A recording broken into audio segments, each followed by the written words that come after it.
The fireball, typically called by the local as Candileja or Bolefuego, is one of the most popular tales from Colombia's and Venezuela's plains.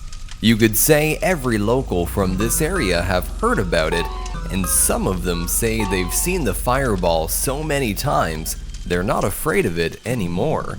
This ghost is described as a light that moves all over the savannah, spinning as a wheel. When seen up close, you can discern eyes, a mouth, and other body parts, as if it were a human skeleton. There are many versions about the origin of the fireball. Some say it's a bishop whose soul wanders the earth for having a sinful life. Others claim it's two mothers who fought and cursed each other during Holy Week, or the spirit of a woman who was a bad daughter. Another version claims it is the spirit of a woman who beheaded her only child, who was going to be a bishop and was condemned to roam around as a specter that emanates eternal flames.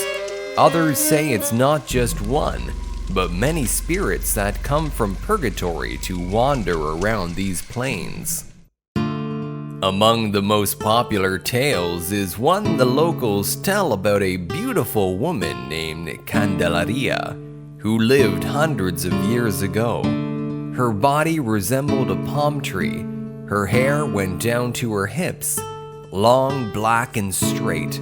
Her skin had a cinnamon tonality, and her eyes were big and aquamarine blue. This coveted wild woman married an ostary, empowered man, an expert in savannas named Esteban. 2 children came out of this union. The first was named Sigifrido, and the second one inherited his father's name, Esteban.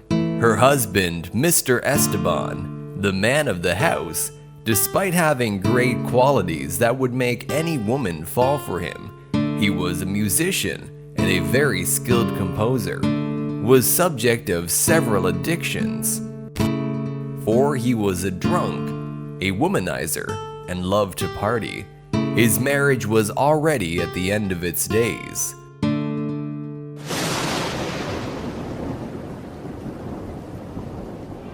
One day, Esteban was ready to go to San Pascual Baleon, which is what people in those plains call the parties that were held in the savannah. But for reasons only him knew, he didn't want to take his wife, Candelaria, which enraged her so much that she decided if she wasn't going, he wasn't going either to this or any other San Pascual Baleon. Without hesitating, Candelaria took an axe and, in front of her 2 children, killed her husband and forced them to help her bury him.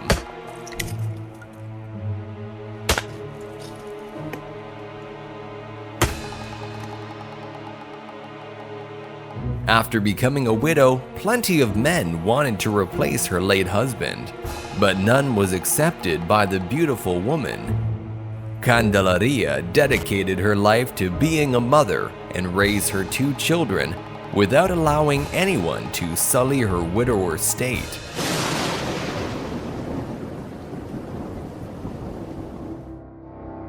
This is how she lived her life until Sigifrido, her oldest son, turned 14 and became an elegant, blue-eyed young man. They were inseparable, and at some point she made him sleep in her bed until making him her lover.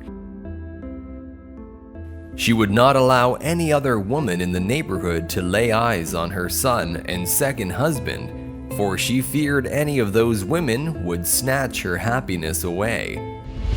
Time passed until Esteban, her second son, also turned 14.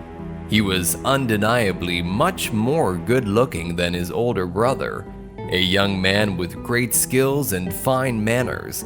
All this awakened the interest of his already depraved mother, until attempting to do the same she had done to his brother, to turn him into her lover. Esteban, being a man of principles, refused his mother's pretensions, since he understood very well she was his mother and that she couldn't be his lover. Esteban's rejection caused such disappointment in the sick woman that she thought, just as with her husband, if she couldn't have him, no other woman would.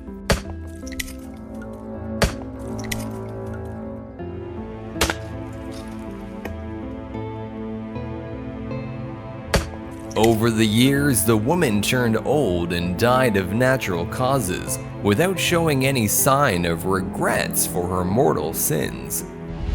When it was time to meet her maker, he punished her, sentencing her to roam around the savannah, turned into a ball of fire, which purpose is to make travelers lose their way.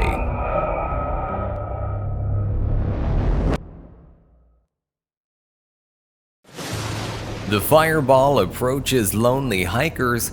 Some old and wise men who know the mystery behind this entity advise that, should anyone encounter it, they should curse her, for any form of prayer will attract it, making it attack and crushing them. Another way of avoiding it is, in the case you see it by the distance, to simply throw a rope and drag it along the ground. The fireball will only come as close as where the rope is laying. If you don't have a rope, just lay face down on the ground until it goes away. As to the frequency of appearance, some say the fireball is very constant during Council Week, a week before Holy Week, and a time many people in these plains use to gather food. It also appears during summer, and because of this, it is considered a result of an optical illusion produced by the reflection of the sun on the dry savannas of Araka. The fireball has been considered as a real story for many decades, since many people, travelers and locals alike, have seen it. Those who have heard this abomination say that it makes a heartbeat sound. It aimlessly wanders in the dense plains, seeking to relieve its endless punishment. As it was mentioned before, if you ever cross paths with this frightening apparition, don't pray for it, but curse at it and hit the air with any object you have. Otherwise, it will jump at you and burn you with its fire, a symbol of the punishment it has to go through for the sins it committed in life, doomed by the Almighty to be consumed by them for eternity.